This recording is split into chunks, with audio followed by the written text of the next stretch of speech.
Good morning and welcome to this next lecture on vibrations of plates and shells. We are looking or deriving mode shapes of a beam, an Euler-Bernoulli beam, and we were at this stage here defining the ABCD terms. Okay, so A0 is 1, the rest are all 0 at x equal to 0. Okay, now if we take derivatives of u3 du3 dx of x will be lambda times u3 of 0 d of lambda x plus du3 by dx 0 a of lambda x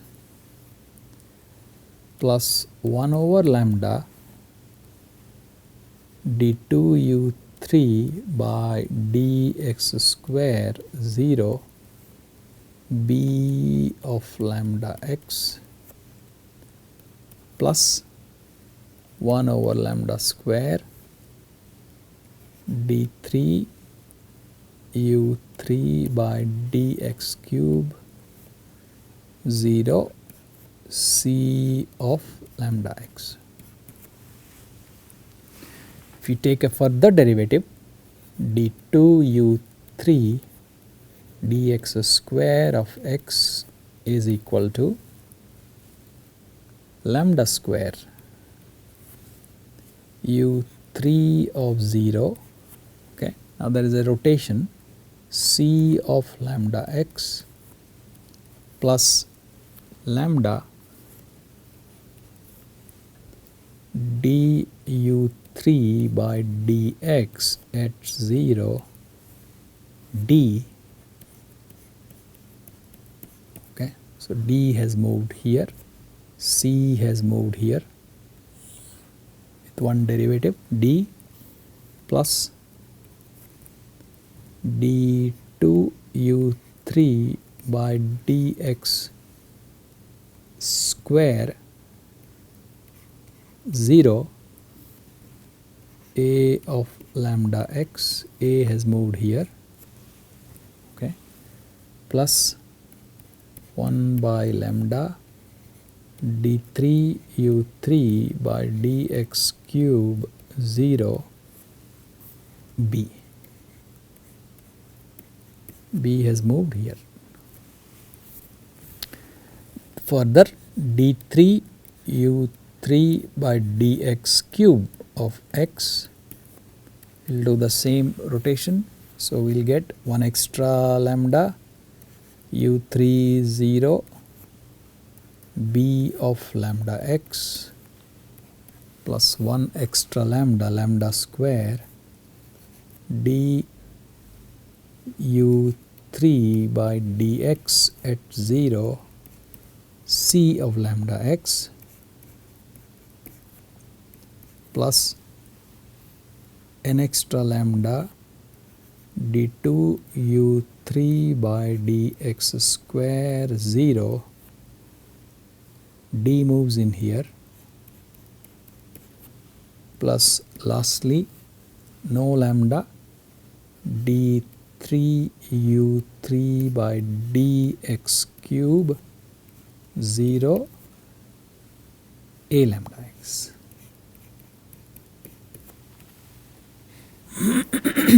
Okay. Now what do we do with all these expressions? Let us try, as in the book, a clamped and free plate, beam, clamped and free. So it is a cantilever beam,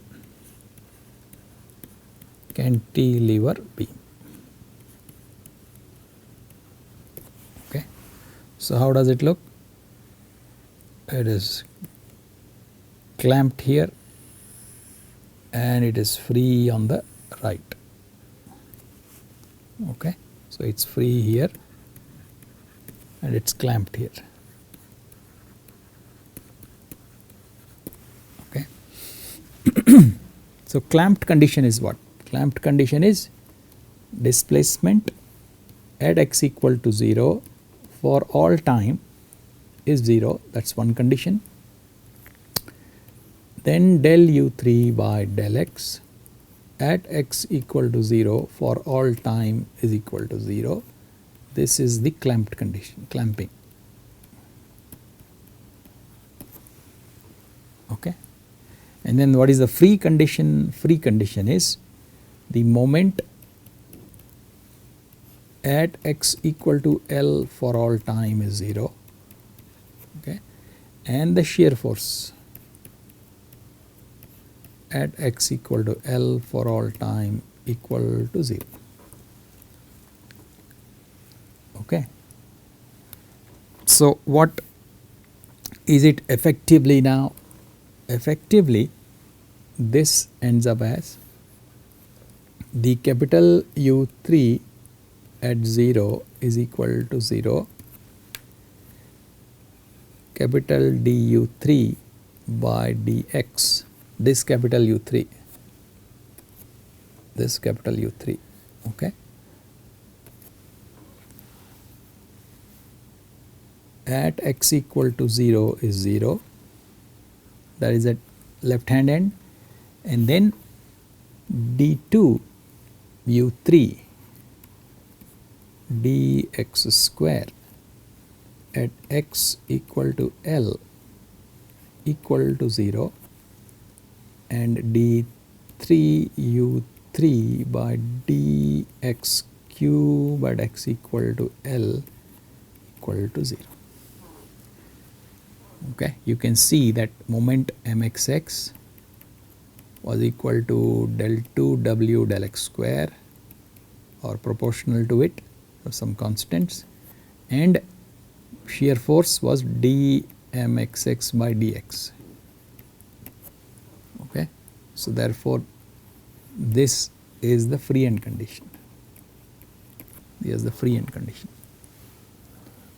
Okay, now if we substitute this here, you see u3 is 0, du3 is 0.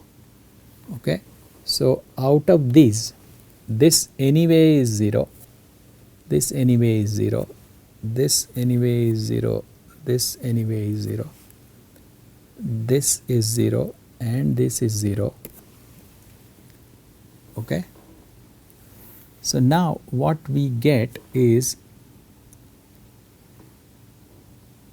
okay, and here also this is 0, this is 0, okay, and if I set u3 at x equal to 0,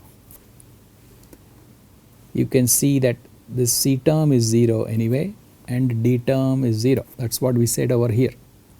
At x equal to 0, b, c, d are 0. So this kind of becomes an identity and gets eliminated completely. Okay. Similarly, if you look at this here, this at x equal to 0 is 0, we are saying, okay, and then at x equal to 0, b is 0 and c is 0. So this also becomes an identity. Okay. Now what we are left with is here d3 u3 dx square, okay, at x equal to L. Okay, so if I make this x equal to L, okay, then what do I have? This term is 0 by the boundary condition, this term is 0 by the boundary condition, this gets evaluated at lambda L, this gets evaluated at lambda L. Okay, so what does this equation give me now? At x equal to L, d3 u3 dx square is 0 by this boundary condition. Okay, so I have a 0 that is equal to d2 u3 dx square 0 into a lambda L plus 1 by lambda d3 u3 dx cube 0 b lambda L. Similarly, what does this say? At x equal to L, d3 u3 dx cube is also 0. This is 0 from the boundary condition. We are again left with d evaluated at lambda L and a evaluated at lambda L. So that gives me 0 equal to d lambda into d2 u3 dx square of 0 into d of lambda L plus d3 u3 0 by dx cube into a lambda L. These are the two equations that are left. So if we now put it in a matrix form, I put it in a matrix form, A of lambda L 1 over lambda B of lambda L lambda D of lambda L, then A of lambda L into d2 u3 dx square 0 and d3 u3 dx cube 0 equal to 0. Okay. You can also see that this was the boundary condition for rotation delta beta. This is the boundary condition for delta beta, this is the moment, and this is the boundary condition for delta beta, whereas this is the shear force and this goes with delta W. So at x equal to 0, what did we do? At x equal to 0 we specified W 0, displacement 0, and we specified W dash 0. So we specified the beta, we specified the W, and therefore these remain unknowns, okay, and they cannot be 0. So now for non-trivial values of these two terms, the only way the right side can be 0 is if the determinant of this goes to 0. Determinant of this matrix goes to 0. Okay. So the determinant looks like what? Determinant now looks like a square of lambda L minus d of lambda L b of lambda L, that is equal to 0. Okay. So if we substitute the terms which we found earlier, a, b, c, d, whatever, this equation turns out to be cos hyperbolic lambda L cos lambda L plus 1 is equal to 0. Okay. So those lambda values which will take this equation to 0 are indicative of the natural frequencies. Natural frequencies. And if you remember the lambda parameter, we had found lambda fourth was equal to omega square rho dash by EI. Okay. So now what? This has to be computed numerically. It's not a straightforward deal. Okay, this has to be computed using a software. So we have lambda 1L. If you do that, the first one comes out to be 1.875. the second one turns out to be equal to 4.694. Third one turns out to be lambda 3L is equal to 7.855 and so forth. Okay. And then what? We have lambda square is equal to omega times square root of rho dash by EI. Okay. So now if I write lambda square as lambda square L square, okay, by L square, then I get this omega square root of rho dash by EI. Okay. In other words, the omega, so this is, let me put an m over here. Omega m can be found by these values, lambda m L squared by L squared square root of EI by rho dash. Okay. Now the resonance frequency is found. Okay. So how do we find the mode shape? How do we find the mode shape? How do we find the mode shape?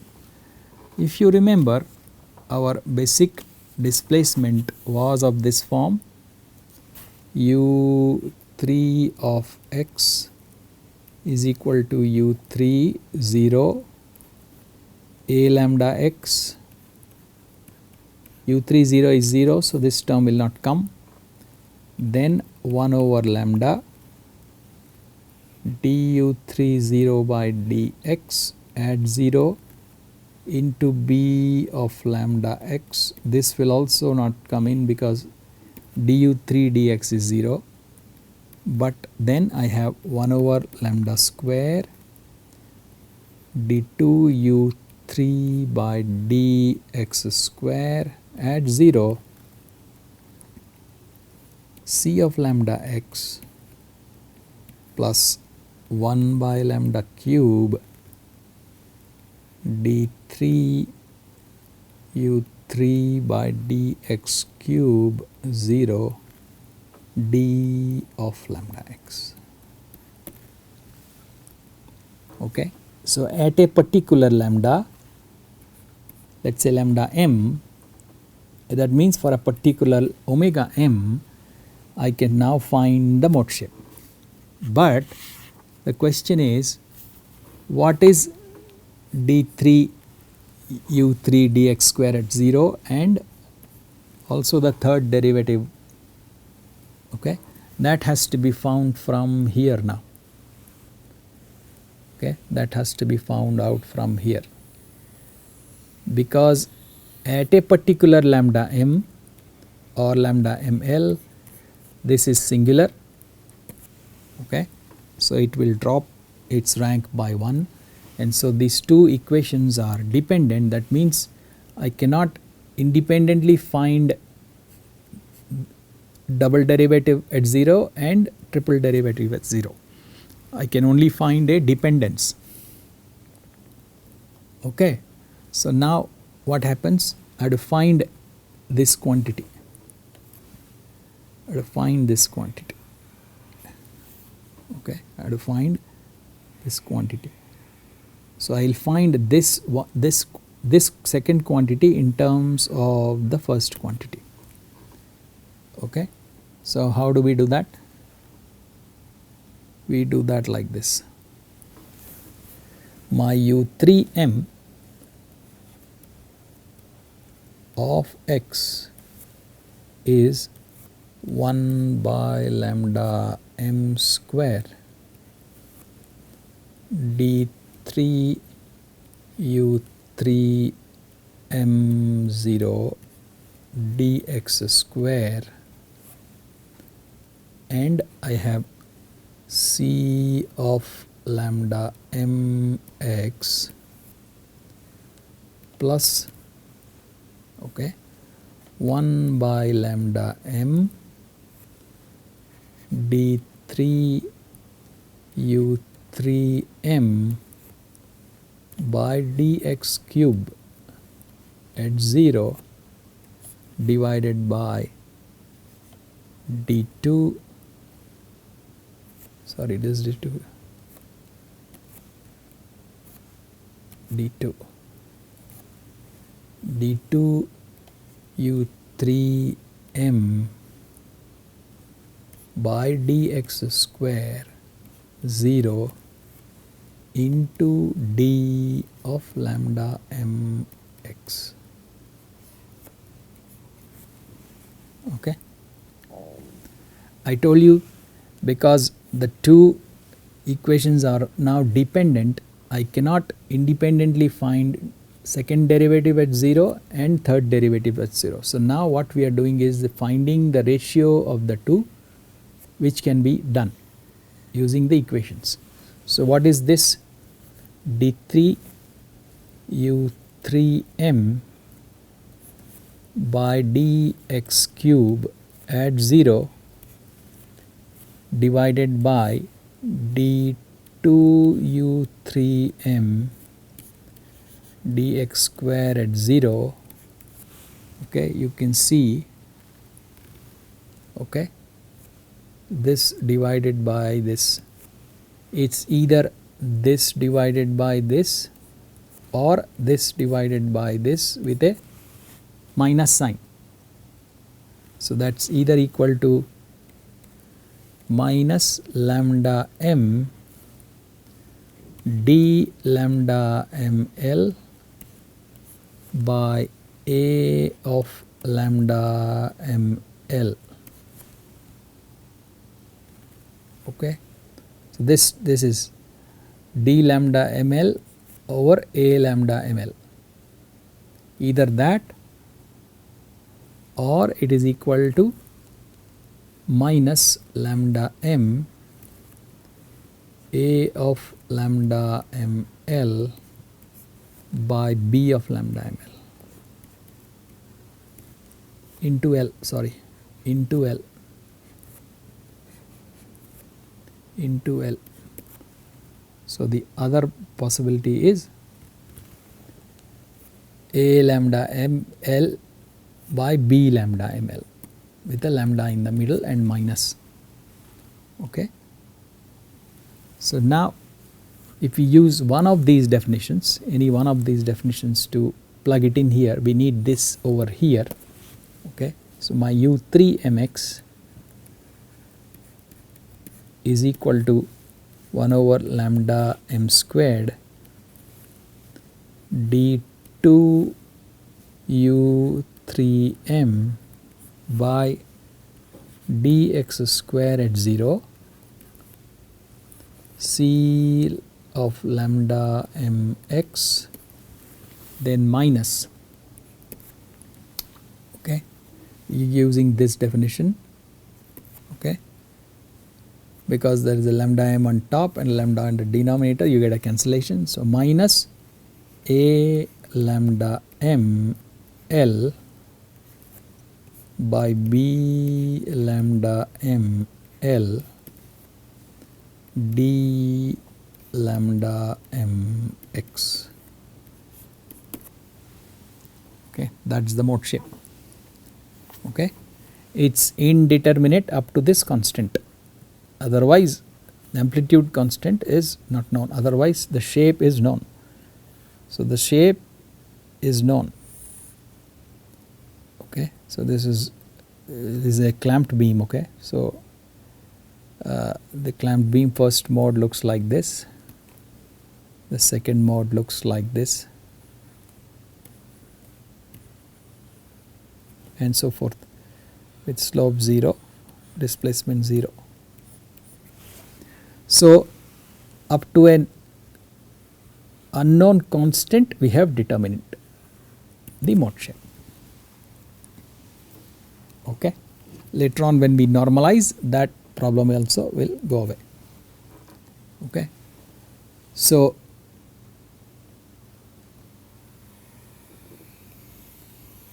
that is the mode shape and resonances of a clamped free beam. Clamped free beam.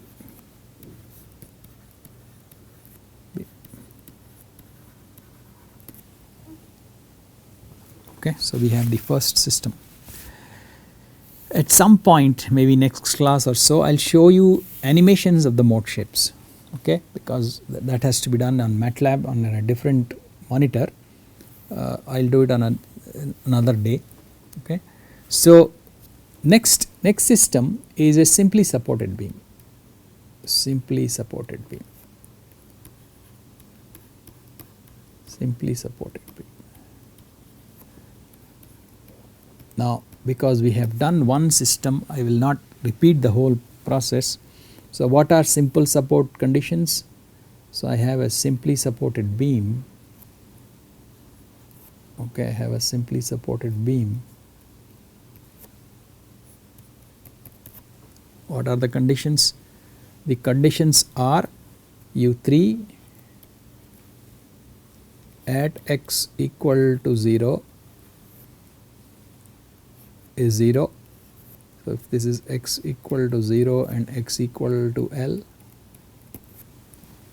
okay, then U3 at x equal to L is also equal to 0. So, it is 0 displacement here also. Okay. Then Mxx at x equal to 0 is 0.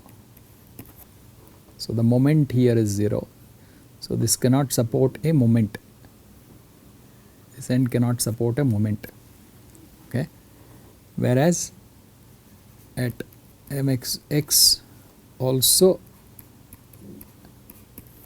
I mean x equal to L also, moment is 0. Okay. So, now if we do the same to the form we found earlier, to this form we found earlier, this form. Okay. If we use this form once again, what we will get is U3 at x equal to 0 should be 0. These conditions in terms of that U3 function, then U3 at x equal to L should be 0, then d2 big U3 dx square at x equal to 0 should be 0, and d2 U3 dx square at x equal to L should also be equal to 0. Okay. Now, if we follow that procedure, okay, and come up with a matrix, and then the unknown conditions, we have du3 dx at 0 remains unknown, then the shear remains unknown,